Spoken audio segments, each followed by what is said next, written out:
মুক্ত গণমাধ্যম দিবস, কিন্তু আমরা আসলে কতটুক মুক্ত সেই বিষয়টি নিয়ে আসলে আমাদের ভাবতে হবে। কারণ পরাধীনতার শিকল ভেঙে আমাদের সামনের পথে এগিয়ে যেতে হবে।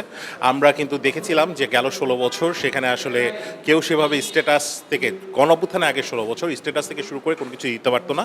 এবং তখন কিন্তু আমরা দেখেছিলাম যে এই যে গেল ১৬ বছরের সময়কালে মানে মানুষের বাক স্বাধীনতা অনেকটাই হরণ করা যেটি বলে সেই জিনিসটা আমরা দেখেছিলাম।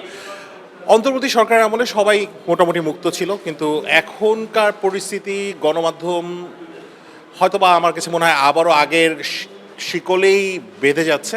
তো সেই দিক থেকে আসলে আমাদের চিন্তাভাবনা করতে হবে। গণমাধ্যম একটি খুবই গুরুত্বপূর্ণ স্তম্ভ এটি দেশের জন্য, এবং সেই গণমাধ্যম যাতে স্বাধীনভাবে কথা বলতে পারে সে বিষয়টি আমাদের নজর রাখতে হবে। সরকার বা বিরোধী দল যাই হোক না কেন, সাপোর্ট বা বিপক্ষে যাই হোক না কেন, বস্তুনিষ্ঠ এবং সত্য সংবাদগুলো আমাদের অবশ্যই প্রচার করতে হবে।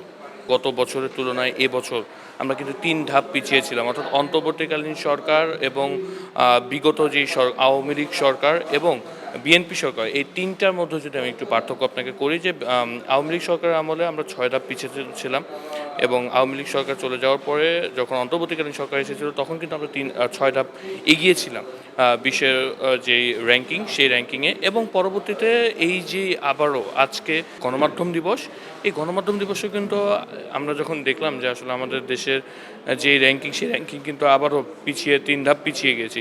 তো আমার কাছে মনে হয় যে আসলে আমরা মানুষের কথাগুলো ঠিকই তুলে ধরি, কিন্তু মানুষের যে দুঃখ কষ্ট সেই জায়গাগুলোকে আসলে আমরা বেশি একটা ফোকাস করি না, আমরা গতানুগতিক নিউজ করে যাই। তো আমার মনে হয় যে গতানুগতিক নিউজ না করে সে জায়গা থেকে যদি একটু চেঞ্জ করে যদি মানুষের জন্য নিউজ করি, তাহলে মনে হয় আমরা আবারও আমাদের আগের জায়গায় ফিরে আসতে পারবো।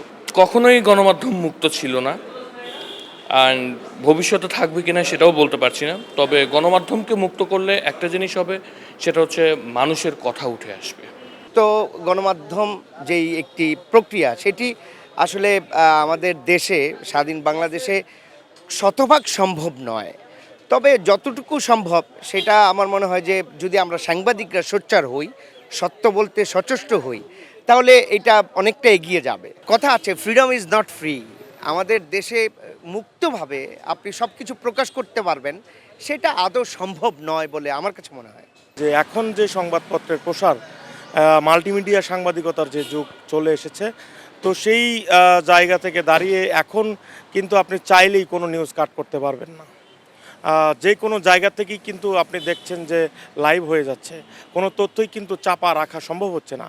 তো এই জায়গা থেকে আমি যদি একটু বলতে চাই যে আগের তুলনায় বর্তমানে কিন্তু তথ্যের প্রচার এবং প্রসারের যে হার, সেটি কিন্তু বেশি, এবং সাংবাদিকরা চাইলেই যে কোনো অপতথ্যের বিরুদ্ধে কিন্তু দাঁড়িয়ে যেতে পারছে।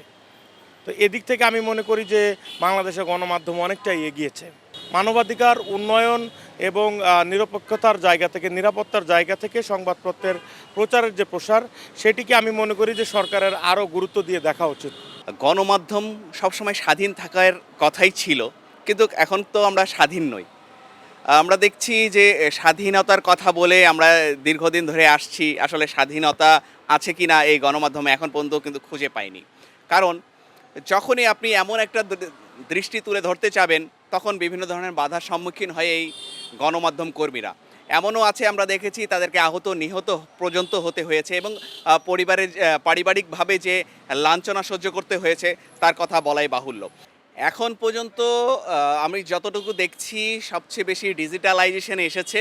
ডিজিটালাইজেশনে একবারে মুক্তভাবেই, অনেকটাই মুক্তভাবে বলবো, অনেকটাই মুক্তভাবে এই সংবাদ প্রকাশ হচ্ছে। এবং আর যারা একটু বড় মাপের, যাদেরকে বলা হয় স্যাটেলাইট বা অন্য ধরনের যারা মিডিয়া আছে, বাট সকলে কিন্তু এই ধরনের সকল তথ্য কিন্তু তুলে ধরতে পারছে না। হয়তো তাদের কোনো বাধার সম্মুখীন আছে বলেই হয়তো তারা তুলে ধরতে পারছে না। খবরের কাগজ, নিখাদ, নির্ভীক, নিরপেক্ষ।